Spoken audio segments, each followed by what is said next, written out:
Thank you all for being here. Good afternoon. My name is Beth McConnell. I'm the Policy Director here at the Philadelphia Association of Community Development Corporations. This is a very unique moment in Philadelphia's history. We're now a growing city. We're a strengthening city. We are a city that is becoming more diverse and more vibrant.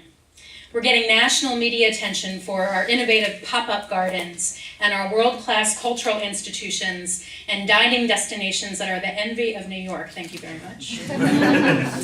But all this attention can feel like it's about a different city if you're one of the many Philadelphians who cannot find a decent paying job, or if you're not sure where your next meal is going to come from, or how to keep the heat turned on, or who rents a home where the roof is leaking, the mold is growing, the kids are getting sick, and the landlord won't fix it.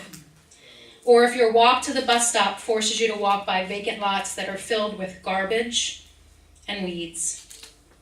As I said, this is a unique moment in Philadelphia's history. It's a moment where we can welcome new investment and be deliberate about making sure it improves the quality of life for those who were hurt the most when Philadelphia declined and who otherwise will be left out of Philadelphia's revitalization and improvement. This is the moment to create a more equitable Philadelphia where every neighborhood is a nice place to live.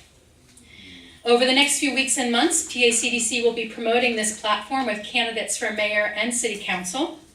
And on April 1st at 6 p.m., we'll be hosting a mayoral candidates forum on equitable development, co-hosted by Temple University's Department of Community and Regional Planning. So please save the date for that and look for opening up registration so that you can attend. That will probably happen in the next few days. You can also endorse the platform if you haven't already done so, starting today. There are endorsement forms, I think, at the front and little cards with a link to the website URL. You can sign up either as an organization or as an individual in support of this platform. And we want to hear from you. Tell us your ideas for how to build a more equitable Philadelphia by tweeting at us at EquitablePhilly and or with the hashtag EquitablePhilly. And I want to thank you all for coming, and now we will answer any questions from the press.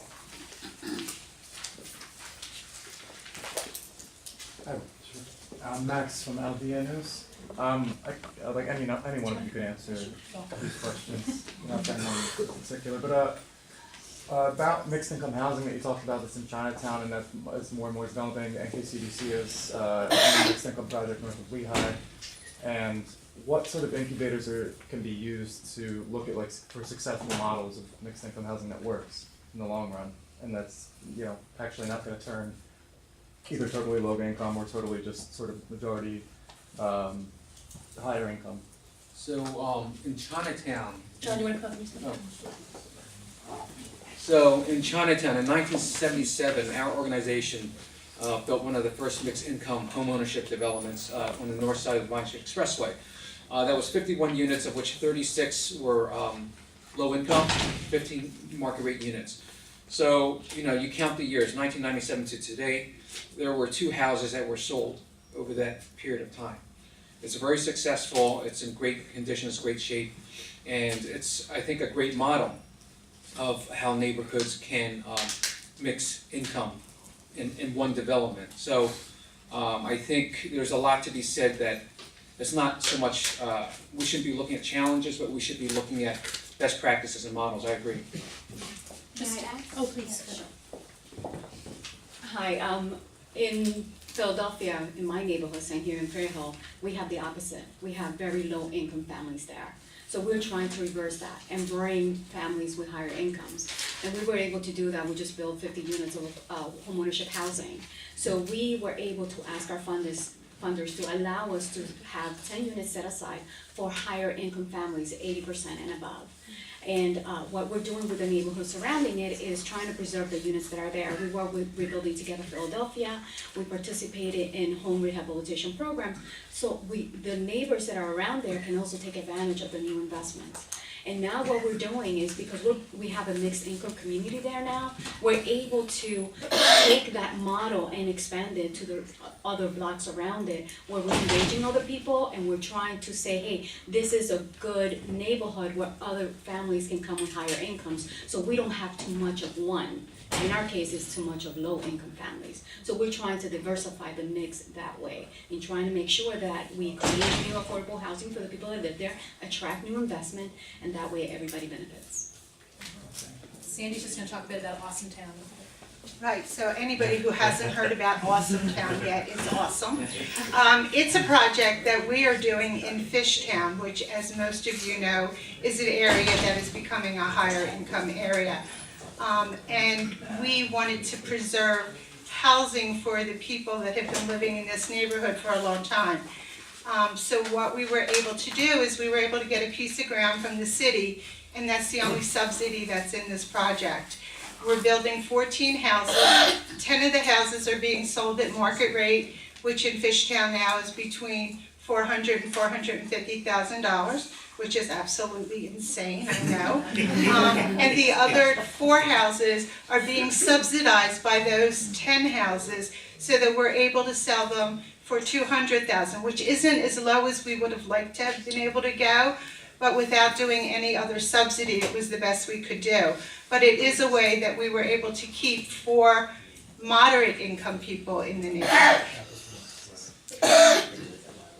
The one thing I would add, there's also a policy perspective to all this, right? So that's one reason why we need a comprehensive housing policy that thinks through the whole continuum of housing needs across the city, including how we can support mixed income housing development. But we do have a couple of powerful other things we can do too. With the creation of the land bank, the city does have an important resource, including in neighborhoods where property values are going up. And they could strategically use some of that land to promote mixed income development and or affordable development if other prices in the community are very high, whether by giving discounted land prices or other things to incentivize such projects. I think the other thing important too is, especially if you're in a stronger real estate market, long-term affordability becomes very important, because you don't want to create a new affordable unit that's going to be lost in 10 or 15 years. And so we really need to take a closer look at having permanent and longer-term affordability controls to ensure that affordable units will remain part of that affordable stock over time. Any other questions from the press? No, the press, sorry. Sorry. Okay. If other folks who are not with the press do have questions, we'll be around after and be happy to answer them. You can also, of course, email us, contact us, tweet us, a million other ways to share your ideas and questions. Wait a minute, you mean to tell me we can't ask the questions down here? We're trying to get some clarity, right? Well, this is a press conference, so we have the questions reserved for the press, but we're happy to answer your question after.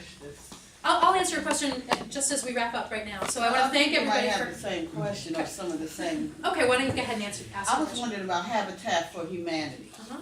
Habitat for Humanity has an excellent model. Yep, they're right behind Under us. 200,000. Are they here? Wasn't sure where you were No, because I'm up in North Philadelphia.